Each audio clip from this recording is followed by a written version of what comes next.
you're actually hearing the vibration of the sun. It almost has a warmth to it. It's just enough where I can almost feel the sound on my skin or on my clothes. I imagine feeling the sun, moving next to me. My name is Alex Young, and I am the Associate Director for Science in the Heliophysics Science Division here at NASA Goddard Space Flight Center. When anything material moves, waves travel through it, and the same thing happens inside the sun. And these waves are traveling, bouncing around inside the sun, and if your eyes were sensitive enough, you'd actually could see this jiggle. But what scientists have done is they've taken that jiggle and turned it into sound. Into a sound that we can hear with our own ears. The sun is vibrating at lots of different frequencies, and one of the things that's pretty cool about that is we can use those vibrations in the sun to look inside the sun. We don't have straightforward ways to look inside the sun. We don't have a microscope to zoom inside the sun.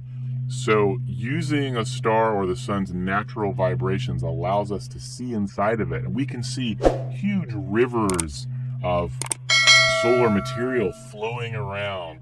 We are finally starting to understand the layers of the sun and the complexity.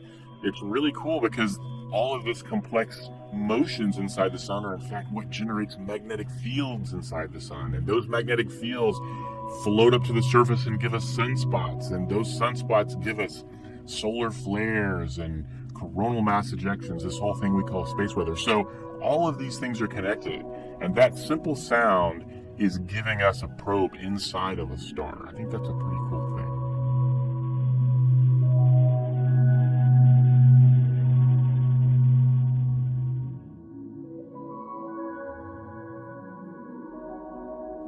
The dynamic imagery and sounds of the sun are on display at the NASA Goddard Visitor Center in Greenbelt, Maryland.